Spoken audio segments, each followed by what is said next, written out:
que no nos pase como alguna vez nos pasó, esa tan buena de sobre Manuel Zapata Olivella y se perdió. Ay, sí, qué en pesar. el año de Zapata Olivella. Que estuvo ahí la mamá de Lauren y que cantaron No y quedó todo. grabada, Qué no triste, quedó grabada y cantaron y de todo. Y bueno, estuvo súper, sí es la pero vida. bueno. Sí. Bueno, como pues, los eclipses, de momento. Sí, fue muy fugaz. Entonces, Sí, hay que volverlo a repetir. Pues buenas tardes y bienvenidos a todos los que nos acompañan, a los que son asiduos, ¿no es cierto?, a este espacio, a los que llegan por primera vez. Entonces, pues como un poquito de contexto, este es un espacio que se ofrece desde las humanidades y desde las bibliotecas, nos hemos pues como mangualao, unido, un espacio no académico para que hablemos de manera relajada un viernes antes de terminar jornada de arte. Uy, ahí llegó la jefe. Para que hablemos de arte. Doctora Marta, buenas tardes, bienvenida. No sé si Hola, buenas tardes. Hola, ¿cómo está? Muy bien, ¿y ustedes? Pues bien, aquí nosotros no podemos arrancar sin usted. Carlos Julio me dijo, no vaya a arrancar sin la directora de la sede porque esto no llega a ningún lado. Eso sí es mentira. Ese cuento es algo espectacular. Yo lo leí hace muchos años. Entonces, muchas gracias, Cristian. Vale, doctora, bienvenida. Entonces, como les decía, es para reunirnos alrededor del arte en general, en este caso la literatura, y hablar de manera pues como desenfadada de una posible interpretación de ese texto, de esos textos, cómo nos interpelan y tal, ¿no es cierto? El espacio en principio nació en sede, nació como una necesidad de decir, bueno, las humanidades, cómo nos abrimos a toda la comunidad académica, es decir, estaban de servicios generales, venían administrativos, profesores, estudiantes, y también después, cuando ya las humanidades pasaron a nivel nacional, como estamos ahora en la creación del departamento, pues esas humanidades acogieron este espacio también y bueno, ya se publicita o se hace propaganda a nivel nacional y la idea es que podamos comenzar a abrirlo a otras expresiones. Ya tenemos la agenda de este semestre programada. La idea también es no leer lo mismo que leemos siempre, ni acercarnos a las mismas obras, ni a los mismos autores. Entonces, por eso comenzar con Lispector. Vamos a seguir el próximo mes con un cuentista uruguayo muy interesante, que fue el papá del boom, pero los del boom nunca se lo agradecieron, que fue Juan Carlos Onetti, con un texto que se llama El Cerdito, un texto así chiquito, pero tenaz.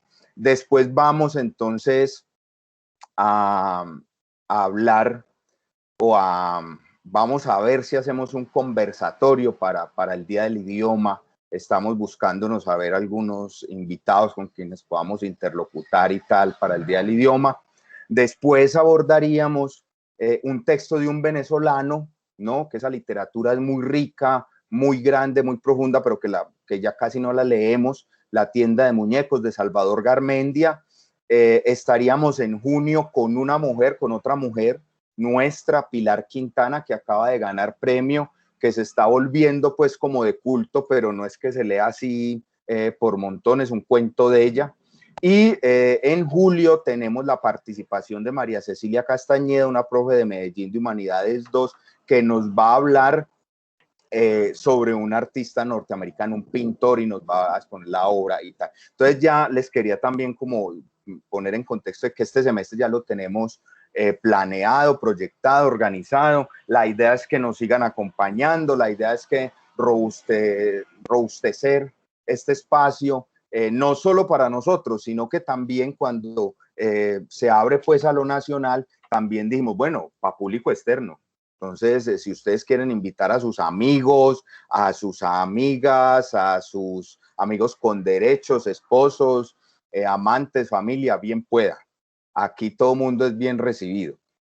Vamos entonces a hablar hoy de, a dialogar, pues es la idea de estos encuentros, a dialogar un poquito sobre Clarice Lispector, una mujer enorme en todos los sentidos, porque era alta y muy bella, ¿no? Pero además una mujer muy, muy inteligente, de ascendencia polaca. Bueno, originalmente era polaca, de origen judío, pero a los 14 años Clarice la traen para Brasil dentro de esas migraciones que se organizan, sobre todo para el sur de nuestro continente americano. Ustedes saben que por ejemplo, Argentina es un país hecho de migraciones, es una nación hecha de migrantes, pero estos polacos como que no alcanzaron a llegar, se quedaron en Recife y allá hicieron vida, y allá es donde ella se llama Clarice, se pone Clarice, y casi que latiniza su nombre a Clarice Lispector. Allá se educa. Clarice Lispector fue abogada, ¿no es cierto? Que yo veo acá una cantidad de estudiantes nuestros que estudian Derecho. Clarice Lispector fue abogada, titulada, se graduó, nunca ejerció porque estuvo tan de malas que conoció el marido en la universidad. Y entonces se enamoró, se casó, y el marido era un tipo con muy buenas conexiones políticas y se la llevó a andar el mundo porque el marido se volvió diplomático, ¿no es cierto? Entonces es una mujer que eso lo vamos a encontrar en la obra de ella. El desarraigo es constante, ella no sabe muy bien quién es, además de que de tener la certeza de ser mujer, de ser ella, pero no sabe muy bien a dónde pertenece, ¿no? Una polaca de ascendencia judía, criada en Brasil, casada con un diplomático, que no duraban 1 o 2 años en ninguna parte.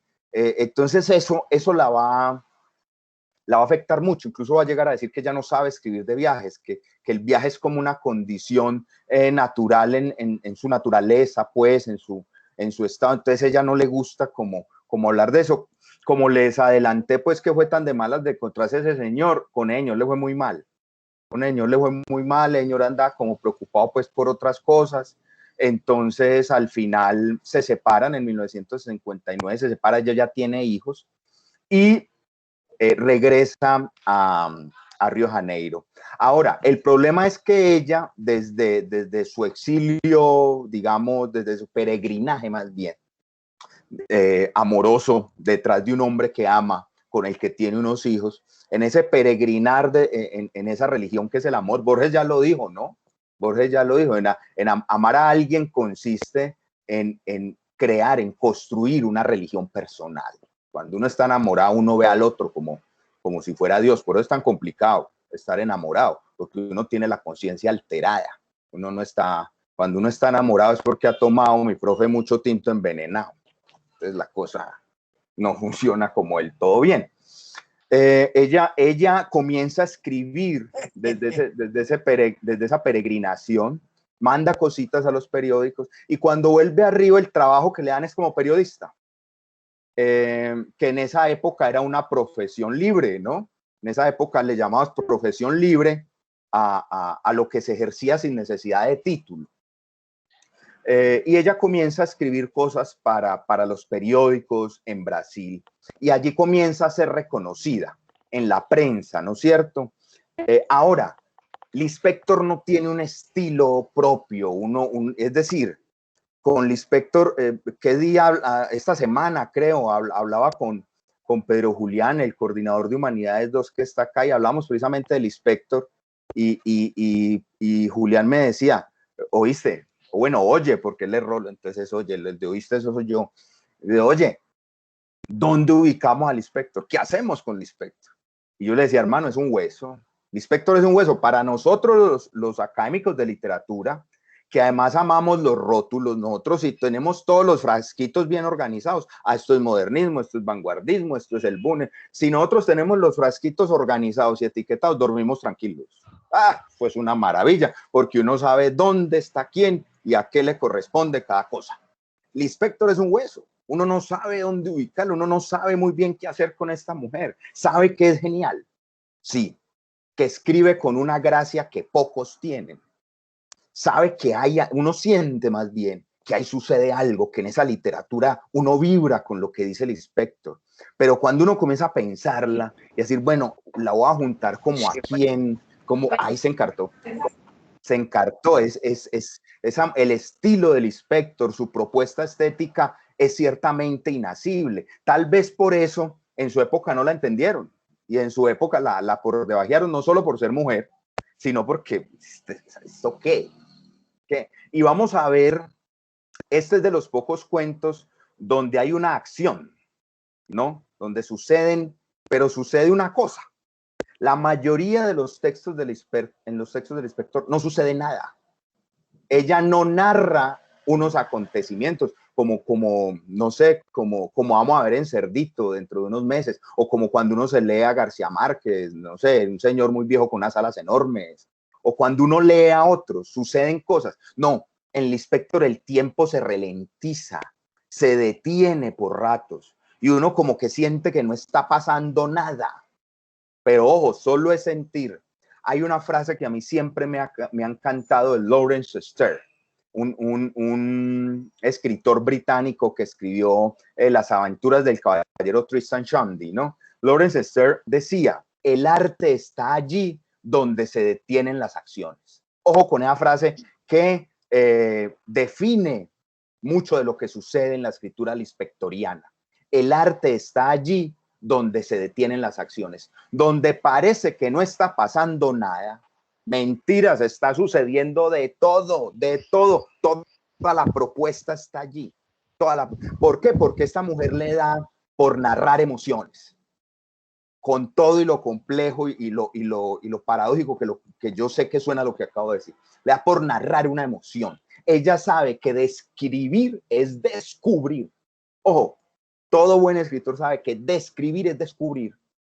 Y en ese sentido se mete a describir lo que ella siente, lo que las mujeres sienten. Narrar una emoción.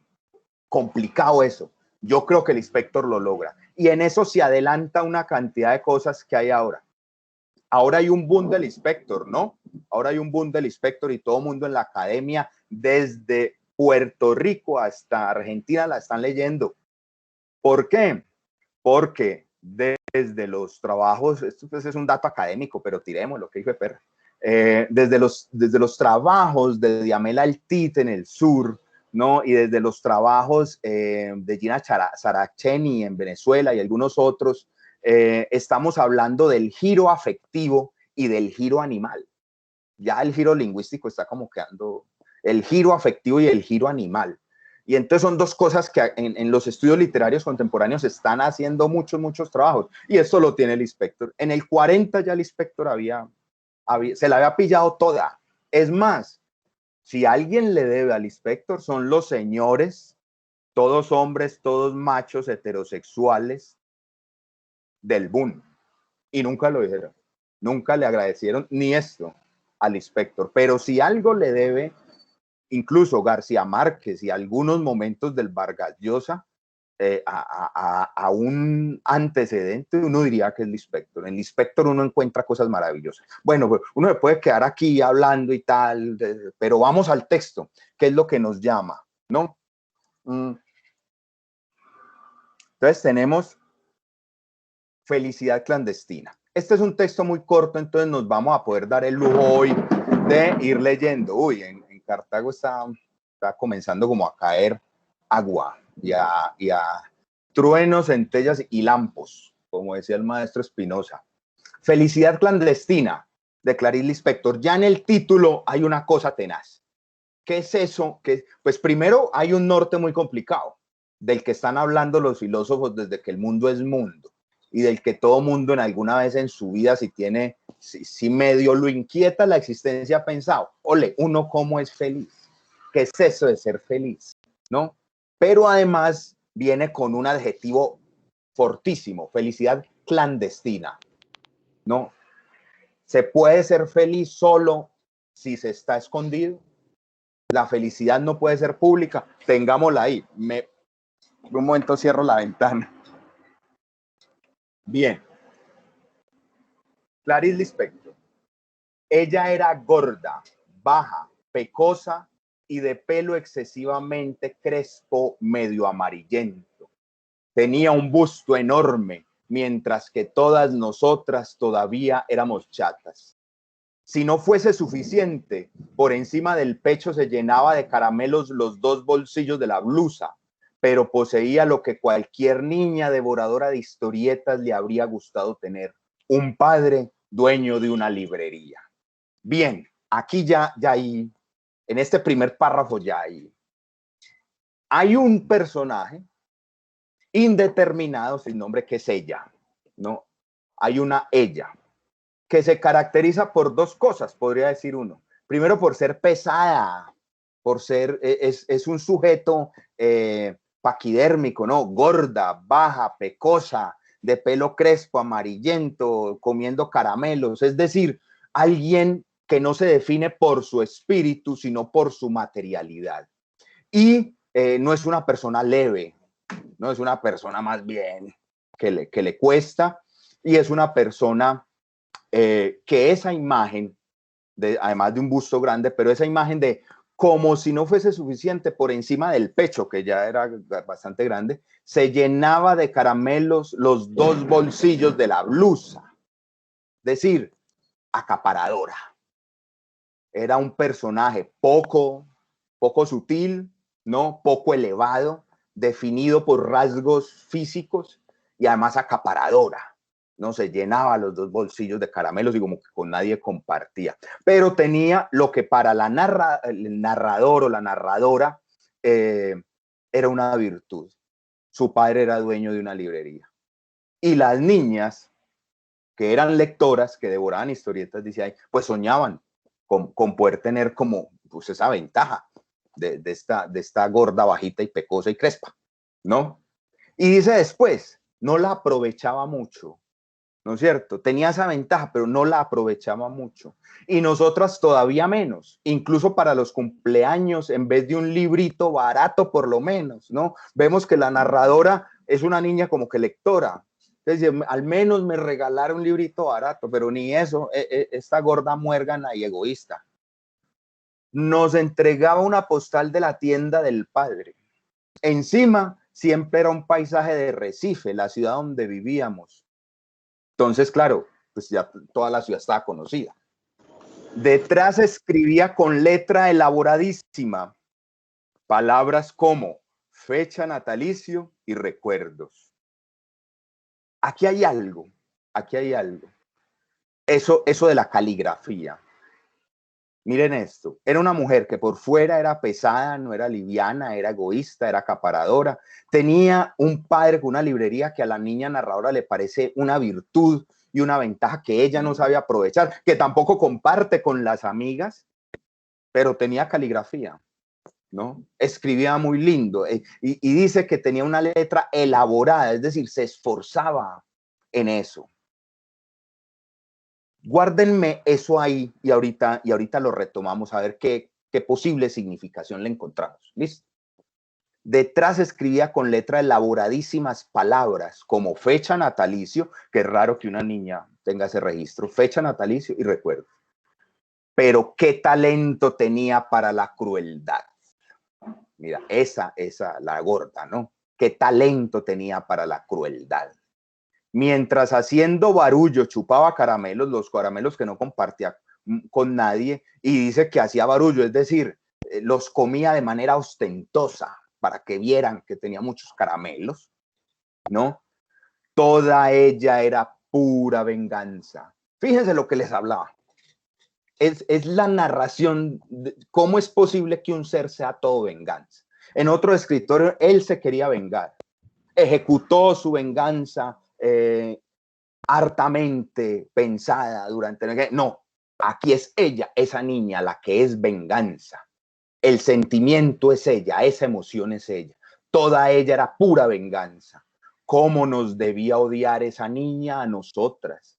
Que éramos, ojo, imperdonablemente monas altas de cabello libre.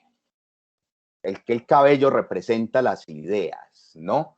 Recuerden aquella frase que estamos cansados de de gente de pelo largo, ideas cortas. Acá es todo lo contrario. Ellas, y por contraposición con la gorda, ellas que son espíritus libres, sutiles, etéreos, porque ellas leen, porque ellas saben pensar, porque ellas han hecho del saber su patria.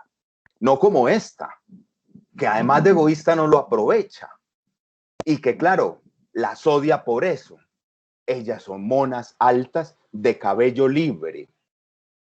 Conmigo ejerció su sadismo con una serena ferocidad. En mi ansiedad por leer, yo no me daba cuenta de las humillaciones que me imponía. Seguía pidiéndole prestados los libros que a ella no le interesaban. Claro, los que acá somos lectores, nos gusta leer, uno sabe que bueno, los que nos tocó en algún momento tener que vivir de libros prestados, porque no había para comprarlos, ¿no es cierto? O en el pregrado solo había uno en la biblioteca y el nerdo lo prestaba para mes y medio y uno sin saber qué hacer. Yo le tenía que, para que él me prestara el libro, no voy a decir el nombre, para que este compañero me prestara el libro, porque yo no tenía ni para las fotocopias, la condición era que yo se lo tenía que devolver con el informe hecho. Yo tenía que hacerle el informe de lectura a él y después hacer un informe mío, ¿no? Para poder que me lo prestara. Y es un poquito eso, en la ansiedad de uno por leer, uno se somete a cosas, ¿no es cierto? Y esta niña dice, me humillaba porque solo me podía prestar y yo le pedía prestar lo que a ella no le interesaba, es decir, las obras. Me tiraba las obras del festín ese literario que tenía y de conocimiento que tenía en la librería de su papá. Hasta que le llegó el día magno de empezar a infligirme una tortura china. Dice,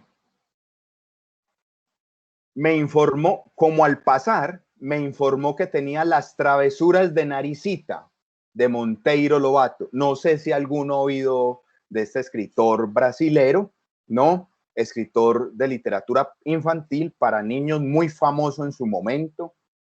Más de 23 volúmenes de esto, de las travesuras de Naricita y Puercito. No serán dos hermanos en una finca y había un conde de Mazorca, recuerdo yo y tal. Pero pilas con este nombre, con este autor, porque ahorita vamos a retomar para entender el sentido completo del texto. Monteiro Lobato, déjemelo ahí. Era un libro gordo, válgame Dios. Era un libro para quedarse a vivir con él, para comer, para dormir con él. Imagínate la pasión que esta niña siente por el libro. Sí, era un libro gordo, es decir, el saber es pesado, el conocimiento pesa. No, Nietzsche lo dice en La Galla Ciencia. No el grupo de Cali, sino el filósofo alemán. No, Friedrich Nietzsche lo dice. Conocer es un destino trágico. Y conocer es un destino trágico porque cuando uno conoce, comienza a comprender y comienza a tomar conciencia. Y tomar conciencia es doloroso. Darse cuenta de que las cosas no funcionan, de que no es como uno ha pensado, es muy, muy, muy doloroso, ¿no? Entonces, eso es lo gordo. Sí, era un libro gordo, pesaba, pero no le importaba a ella. No, es un libro para quedarse a vivir con él, para comer, para dormir con él. Ojo, que no dice para vivir en él, sino para vivir con él. Ella no se quiere aislar del mundo, no. Ella quiere vivir el mundo, pero con su libro, con el saber, a través del saber. Listo. Y totalmente por encima de mis posibilidades. Es decir, es probable que ella diga, yo ni pronto no lo entendía. Yo no era capaz de leerme eso, pero no me importaba. Me dijo que si al día siguiente pasaba por la casa de ella, me lo prestaría. Hasta el día siguiente de alegría, ojo que no dice felicidad, de alegría, yo estuve transformada en la misma esperanza. Volvemos a lo mismo. La niña es pura venganza y ella se transforma en esperanza. No, y ella dice, al día siguiente fue a su casa. Bueno, hasta el día de alegría, yo estuve transformada en la misma esperanza. No vivía, flotaba lentamente en un mar suave. Las olas me transportaban de un lado al otro. No, ella se convierte toda en esperanza, esperando el dichoso libro de Las travesuras de Naricita de Monteiro Lobato. Literalmente corriendo al día siguiente fui a su casa. No vivía en un apartamento como yo, sino en una casa, es decir, la gorda era billetonga. No me hizo pasar, con la mirada fija en la mía, ojo, con la mirada fija en la mía, me dijo que le había prestado el libro a otra niña y que volviera a buscarlo al día siguiente. Es decir, además era una mentirosa de redomada, cínica, no le daba, la mira de frente y dice, no, yo se lo presté a otra niña, yo no. Boquiabierta, yo me fui despacio, pero al poco rato la esperanza había vuelto a apoderarse de mí por completo y ya caminaba por la calle a saltos, que era mi manera extraña de caminar por las calles de Recife. Esa vez no me caí, ¿no? Por la esperanza del libro del conocimiento, esa vez no tropezó, me guiaba la promesa del libro. Llegaría el día siguiente, los siguientes serían después mi vida entera, me esperaba el amor por el mundo y no me caí una sola vez. Este cuento es tan autobiográfico de la vida de ella. Este cuento, este es uno, esto hay que decirlo, no me aguanto. Primero es uno de los primeros cuentos de ella, es un cuento fundacional en la literatura lispectoriana. Y es un cuento donde en clave nos narra la vida de ella, ¿no? Y lo tortuosa que fue, pero aquí está eso en clave de el amor. Ella sintió que podía amar el mundo y no se cayó, no se repeló, no se lastimó ni una sola vez. En esa esperanza, persiguiendo el conocimiento como hizo toda la vida. Pero las cosas no fueron tan sencillas. El plan secreto de la hija del dueño de la librería era sereno y diabólico. Al día siguiente estaba yo en la puerta de su casa con una sonrisa y el corazón palpitante. Todo para oír la tranquila respuesta, que el libro no se hallaba aún en su poder, que volviese al día siguiente.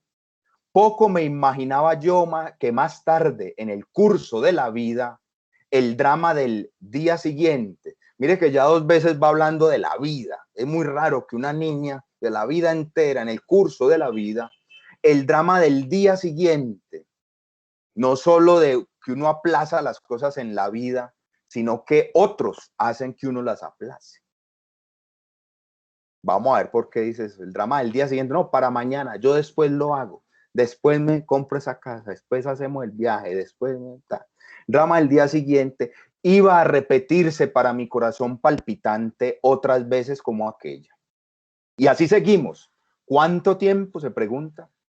Yo iba a su casa todos los días sin faltar ni uno. A veces ella decía, pues el libro estuvo conmigo ayer por la tarde, pero como tú no has venido hasta esta mañana, se lo presté a otra niña. Y yo, que era propensa a las ojeras, sentía cómo las ojeras se ahondaban bajo mis ojos sorprendidos. Pilas también con esto de las ojeras, ¿no? Que aquí es simbólico. Hasta que un día, cuando yo estaba en la puerta de la casa de ella, oyendo silenciosa, humildemente su negativa, apareció la madre. Debía de extrañarle la presencia muda y cotidiana de esa niña en la puerta de su casa. Nos pidió explicaciones a las 2. Hubo una confusión silenciosa, entrecortado de palabras poco aclaratorias. A la señora le resultaba cada vez más extraño el hecho de no entender.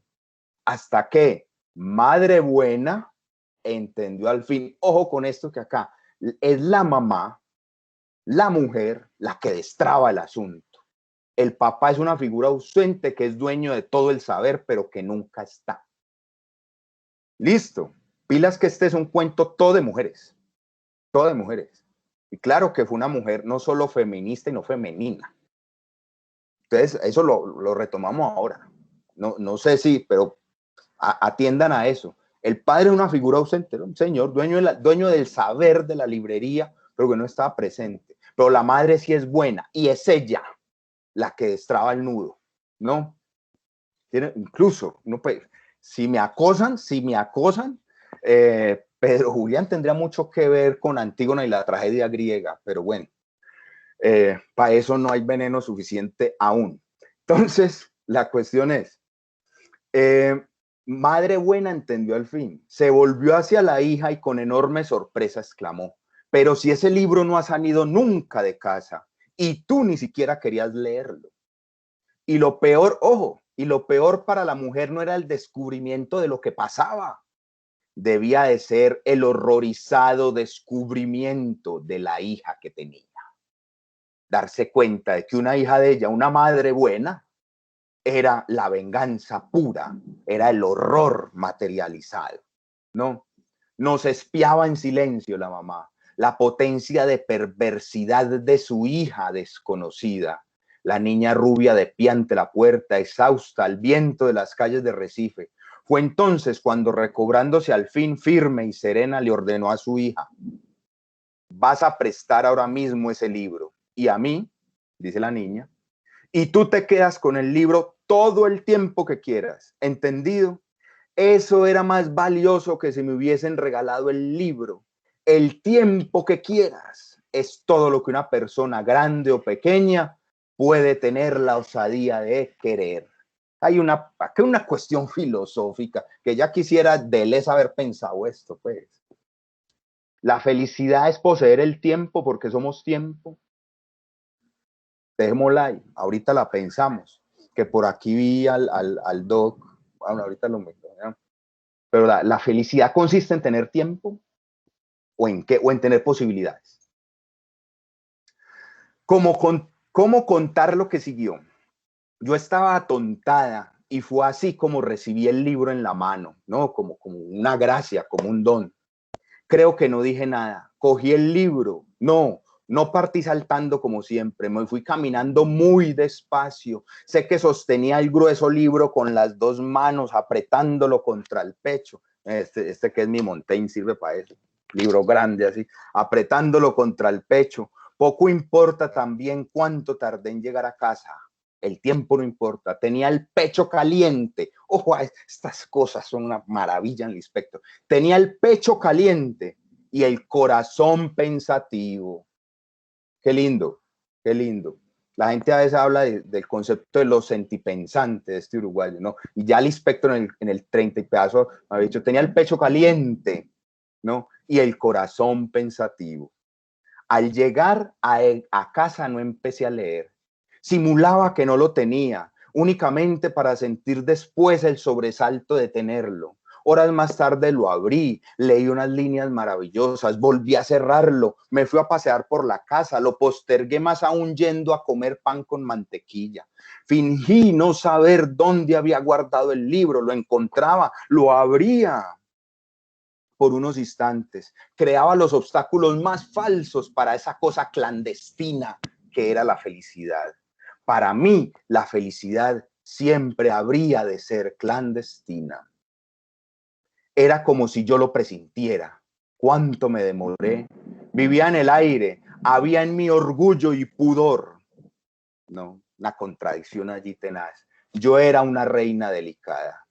A veces me sentaba en la hamaca para balancearme con el libro abierto en el regazo, sin tocarlo, en un éxtasis purísimo. Y ojo a este final, este remate. No era más una niña con un libro, era una mujer con su amante. Tan, y ese es el final. Aquí tenemos esta es la genialidad del inspector. Por leerlo así uno se demora, pero son 2 páginas. No más de 2 páginas. Es una hoja, este cuento. Y aborda lo habido y lo por haber. Entonces, ella sufrió mucho. Esto que es medio autobiográfico, ella sufrió mucho porque en su condición de mujer le fue muy difícil estudiar. Y además de eso, destacar en lo que era buena, porque era muy inteligente, era buena para escribir, era buena para pensar. Pero ella misma se opacaba para que su marido, el gran diplomático, brillara. Él era el que tenía que brillar, él era el que tenía que aparecer, ¿no? Renunció a muchas cosas en su vida, en principio. Durante todos sus años de matrimonio renunció a muchas cosas por el bien de la carrera de su marido y por la felicidad de sus hijos. Y su carrera por saber, que era lo que al inspector era su vocación, conocer, ser un ser de conocimiento, de saber, eso siempre lo estuvo aplazando. Eso siempre lo estuvo aplazando y siempre le fue negado durante mucho tiempo.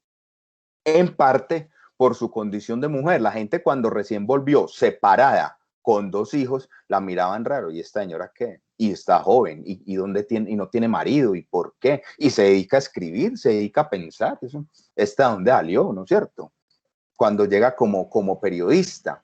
Por eso la mención de las travesuras de Naricita de Monteiro Lobato. Monteiro Lobato sí, fue un gran escritor de literatura infantil, pero al mismo tiempo fue el defensor más acérrimo en Brasil de la eugenesia, es decir, era racista, que había unas razas, que la raza blanca era superior, y de que el hombre era superior a las mujeres.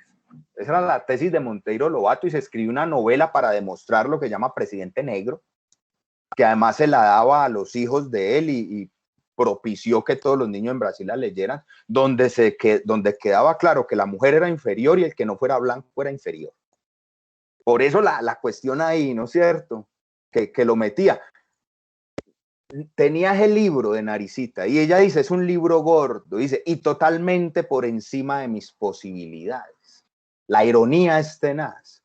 Dice, sí, yo soy mujer y me dedico al saber. ¿Y qué?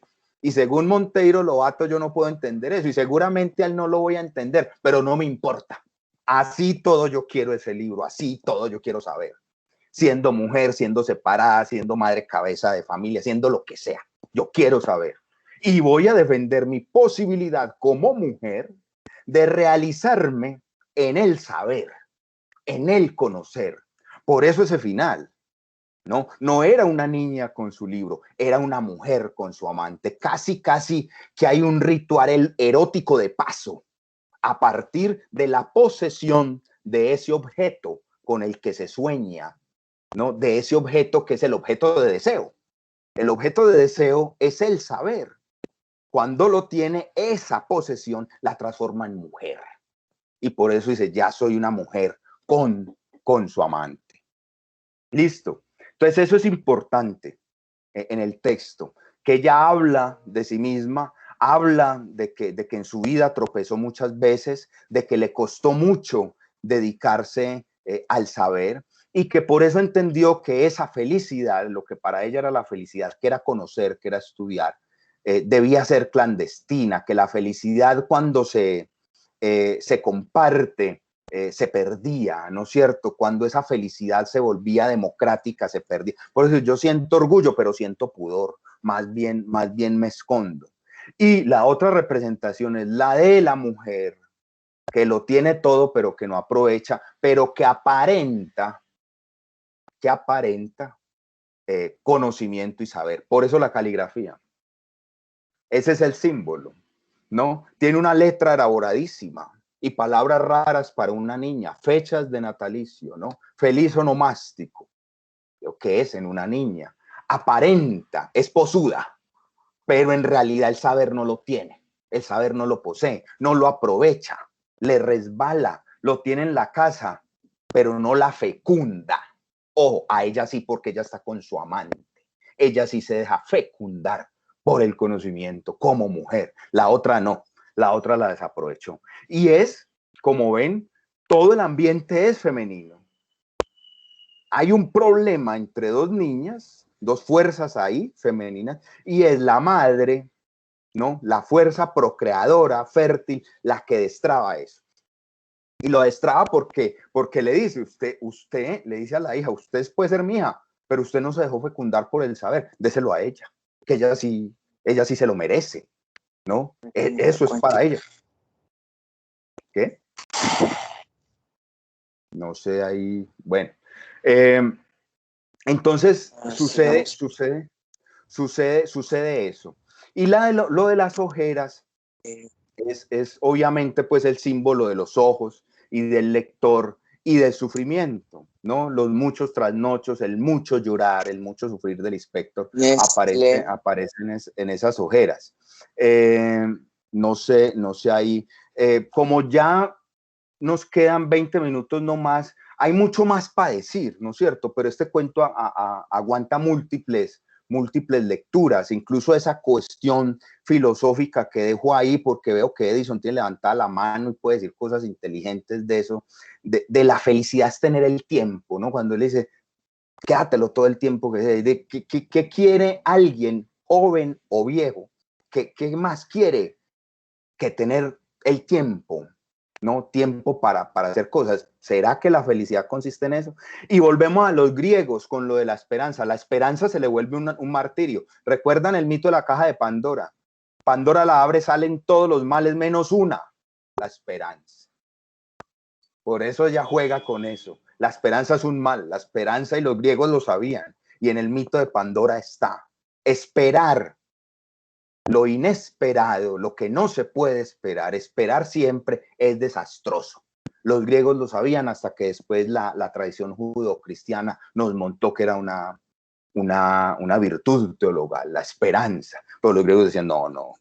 En la caja estaban todos los demonios, salen todos menos la esperanza. Y ella sufre por esa esperanza, ¿no es cierto? Esa es una cuestión importante. Doctor Edison, bien pueda. ¿Qué más, hermano? ¿Cómo va? Hace rato que no hablamos. Hola, Cristian. Como siempre, pues como que me alegro un montón escuchar la hermenéutica que usted propone siempre de los textos, que siempre es muy rica, muy rica. Y más allá de comentar como algo, es como que me hace pensar usted a partir de la lectura que propone el texto, y se me ocurrieron como dos cosas que creo que se pueden problematizar.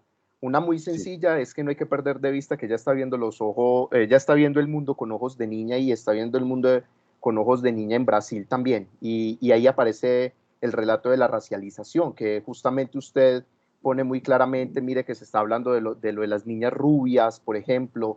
Todo este elemento creo que no se puede perder de vista, y cómo se apuntala también con la cuestión del autor que estábamos mencionando, precisamente vinculado con eso, con cómo también en esos países hay un atravesamiento de esa idea de la eugenesia que efectivamente cae sobre los grupos raciales, pero también sobre las mujeres. Y creo que en ese sentido me parece que usted, al rescatar eso, me parece súper importante.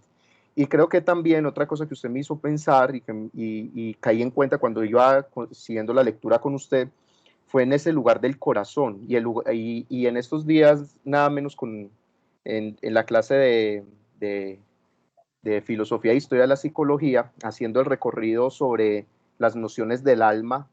Entonces uno empezará a ver que el gran problema, desde el animismo, pasando por la tradición védica, por la tradición hebrea y griega, es casi el lugar de ubicar, donde se ubica. Entonces casi que hay una coincidencia de ubicar el alma en el corazón, ¿cierto? Y también hay una idea que el corazón está asociado con el pensamiento. Creo que ahí fuimos nosotros los psicólogos que arruinamos un poco la fiesta y nos tiramos el relato tan potente del corazón como lugar de pensamiento, cuando empezamos a proponer precisamente que quizás no es ahí donde se piensa y donde se ama y etcétera, etcétera, sino que es aparentemente en ese órgano más dormido que es el cerebro. Entonces me llamaba mucho la atención precisamente eso, que incluso si uno lo nota en esto que ella está proponiendo, también hay una crítica a la mirada racionalista del conocimiento. Claro. Y hay una crítica a la mirada racionalista del conocimiento en la medida en que para ella el problema del pensar no está ubicado en la razón, sino en un sentir. Y eso es muy femenino, y yo creo que algo que están haciendo, por ejemplo, las epistemologías feministas contemporáneas, es rescatar eso, también esos relatos del sentir precisamente. Entonces, cuando usted hablaba de eso, a mí me detonó mucho ese punto particularmente, pero me gustó mucho la exégesis que usted propone, que hay veces también creo que yo hay veces, no sé si cómo lo pensarán los compañeros, pero yo también creo que ahí también hay un trabajo de autor. Es decir, yo creo que usted también es un poco tramposo en el buen sentido, y es que usted Siempre también me dedico a la literatura, a la mentira. Sí, claro. Entonces es precisamente esa trampa tan encantadora de hacer decir también cosas a los textos, pero en función de un juego extraño de autor. Eso siempre me ha gustado mucho de la lectura que usted propone, Cristian. Muchas gracias. No, gracias a vos, Edison, porque tocas un punto muy clave. Claro, hay una querella tenaz con esa idea de la epistemología occidental, del pensamiento racional y lógico, ¿no? Desde Aristóteles para acá. No, ella querella con eso. Es decir, el pensamiento es también, mejor dicho, pensar es otra de las formas de sentir. Propone un poco eso, Lispector. Entonces eso que dices me parece clave.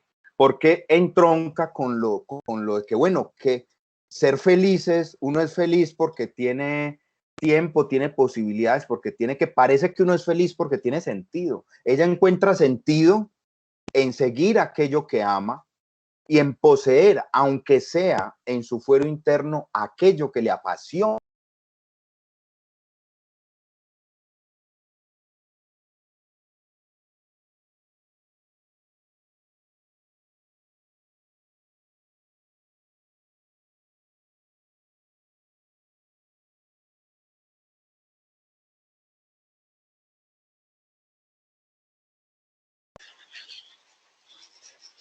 Hola, yo creo que se le iría la energía porque está cayendo un fuerte aguacero.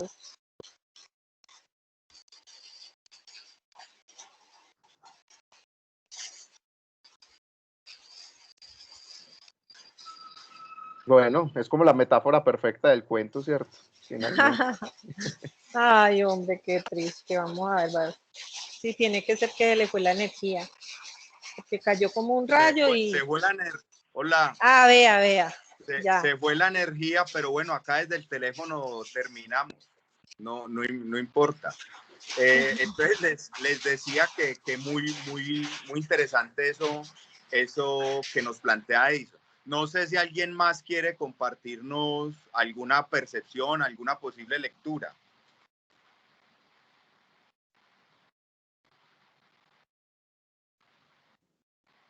Profe. De a uno, por favor. Profe.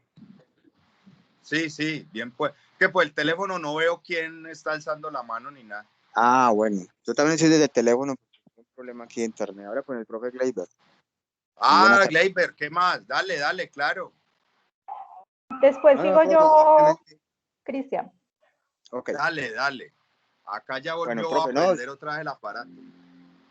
Simplemente para decir que está muy buena su interpretación, de que muchísimas gracias por traer a Lispector en escena, que es una autora que, bueno, en los últimos años se le ha dado mucha visibilización, pues a partir del enfoque de género, pero también de una poderosa prosa, cuentística, crónica, mejor dicho, una mujer multifacética en el campo de la literatura. Solamente dos cositas ahí como para agregar, que las protagonistas, las niñas, y a partir también del rastro que uno le puede hacer a la literatura de Lispector, en novelas como La Pasión según GH, como La Hora de la Estrella, por ejemplo, es el enfrentamiento precisamente en algo que tú notabas y que el compañero Edison también, en esa racialización, a pesar de que ella es de sangre europea, pero entonces ella vivió toda esa época de la crisis en ese nordeste de Brasil, ciudades como Recife, como Pernambuco, y esa migración de lo rural a la ciudad, también con esas mismas dinámicas latinoamericanas de la creencia en la idea del progreso. Entonces esa modernidad también brasileña, ella la lleva a escena en toda su obra. Y ahí en esos cuentos iniciales, que si bien es publicado en el 71, ella presenta eso y es ese conflicto precisamente, por un lado, entre la niña esa que lo tiene todo, pues claro, el conocimiento que no aprovecha, los libros, pero también está esa idea vinculada de esa sociedad burguesa también a la que el inspector le huía, a pesar de estar en ella, ¿cierto? Porque el inspector fue pues, una persona también acomodada en su momento, pero ella lo huía a eso y siempre tenía esa tendencia, esa recordación a sus orígenes, a lo que ella le tocó vivir también en esa diáspora, digámoslo así, de ese nordeste de Brasil a la capital. Y entonces la niña esta, las dos niñas se postulan como esas dos voces, por un lado la burguesa, esa ciudad, esa clase de burguesía emergente, pero por el otro lado la niña encarnada al inspector, que si bien es la misma también burguesa, pero ya con una conciencia, así como ese diálogo también entre voces de esa sociedad brasileña que se plantea ahí, del arribismo, de esa modernidad también que pegó durísimo allá en Brasil y que desconocemos también en ese ámbito latinoamericano. Y ya por último, ahí breve, es también esa declaración de amor a los libros y que la felicidad es clandestina, y esa asociación también a la idea de la biblioteca como fuente del conocimiento, muy borgiana y sobre todo muy de Sor Juana. Entonces, a propósito de personaje como tan femenino, esa declaración de amor a los libros, creo que en cuanto a hitos y de mujer, dialoga también ahí con una Sor Juana. Muchísimas gracias, compañero, y felicitaciones.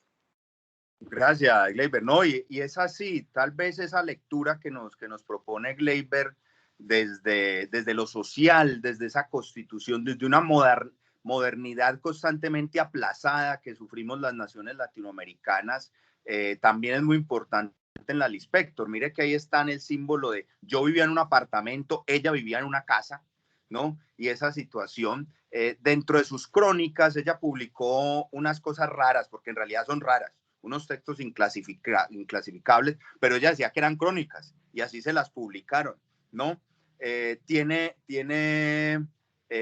Hay una frase que me gusta mucho a propósito de eso, de su conciencia de clase, para decirlo en términos marxistas, cuando ella dice, el beso es la versión burguesa del mordisco, dice ella. Pero sí, es clave eso en Lispector.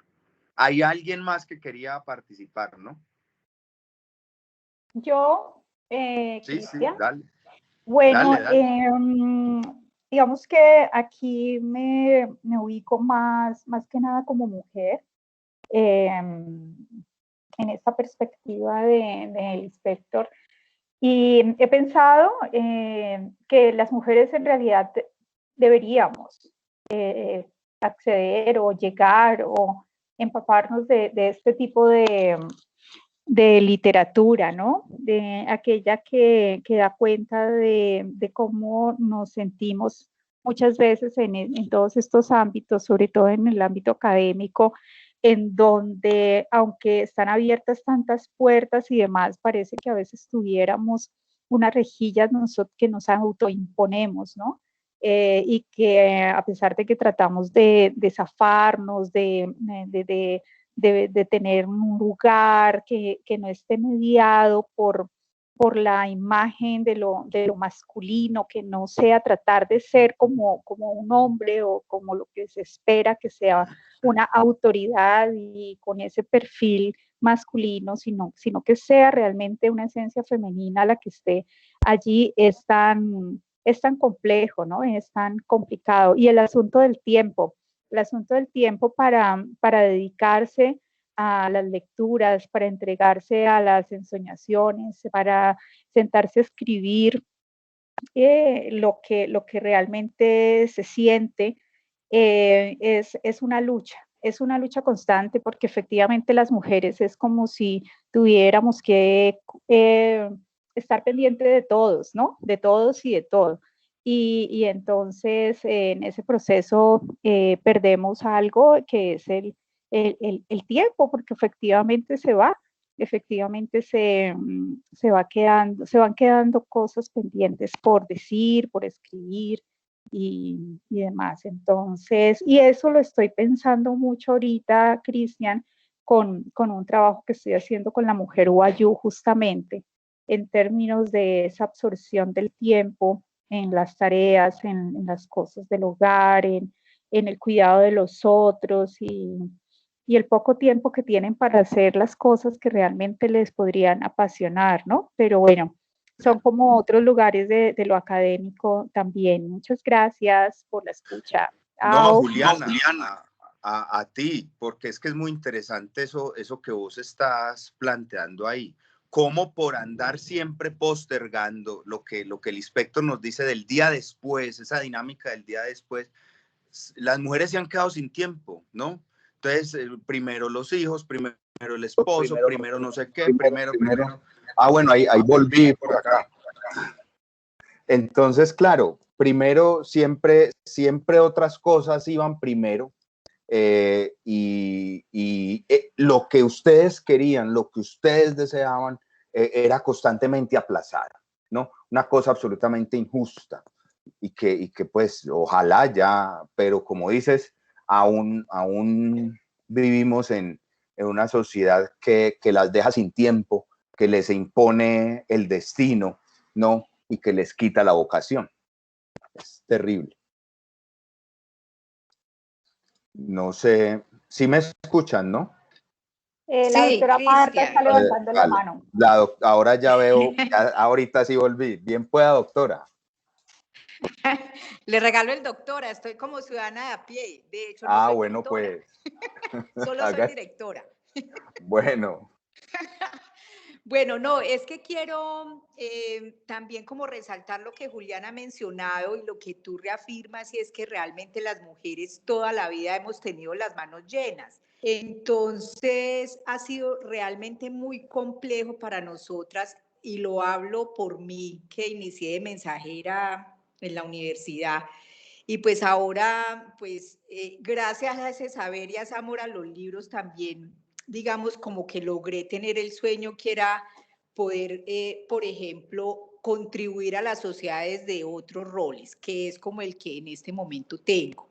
Entonces, es para resaltar ese tema de la mujer en la sociedad, en el entorno, y lo que bien mencionaba la profe, y es que nosotros como gerentes ha sido una lucha tenaz poder lograr este tipo de desempeño en una institución, porque realmente socialmente estamos muy restringidas en muchas cosas. Más cuando uno es madre soltera, entonces recae sobre uno absolutamente todo lo del hijo, y simplemente el papá pues se está soleando en la ventana. Entonces, este es un tema muy complejo que se vive, el de la mujer, tanto en el hogar como en el trabajo. De hecho, esta mañana la universidad estuvo exponiendo los resultados con respecto al sello Equipares y a la equidad de género en nuestra universidad. Y es un estudio bien interesante que también los quiero a ustedes invitar a que lo lean cuando lo hagan público, porque de alguna manera refleja y reafirma estas condiciones sociales de las que estamos hablando. Muchas gracias. No, a usted, director, muy amable. Es así, efectivamente, lo de las manos llenas es esa figura tan linda de don Baldomero, que alguna vez lo leímos en una mecánica en Pereira. Es eso, siempre, y tal vez en eso consista la argucia de una sociedad machista, porque precisamente la sociedad machista conoce el potencial y la fuerza que hay en la mujer. Entonces la idea es mantenerla ocupada, muy ocupada, porque donde no la ocupemos se nos dispara, se nos sale de donde nosotros queremos que esté. Y eso seguramente, o seguramente no, a una sociedad machista le da mucho miedo, le da pavor, ¿cierto? No sé ustedes cómo la ven, pues la idea es que sea 1 hora, son las 5 en punto de la tarde, ¿no? Poeta César Vallejo, las 5 en punto en todos los relojes. Yo les agradezco la asistencia de parte mía, de parte del Departamento de Humanidades que está en construcción. No sé si de pronto el jefe Carlos Julio desee decir algo. Pues muy amables. No sé. Pues, Cristian, muchísimas gracias por la invitación. Ha sido muy entretenido, muy enriquecedor, muy sorprendente, amablemente sorprendente la exégesis, la participación, el número de personas, la temática. Yo también estoy aquí como la directora de a pie, y creo que este tipo de encuentros y de temáticas y de enfoques es lo que va a hacer que el departamento se constituya realmente para lo que tiene que ser, y es para las humanidades. Muchísimas gracias por la invitación. Felicitaciones a todos los que participan. Por ahí ya veo nombres conocidos. Estoy un poquito disfónico, así que les agradezco mucho. Por eso no quisiera hablar mucho. ¿Okay? Muchas gracias. Muy amable. El veneno es bueno para esas disfonías. Gracias.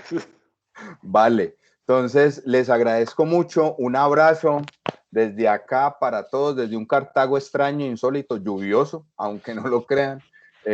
Nos vemos, que descansen. Nos vemos dentro de un mes.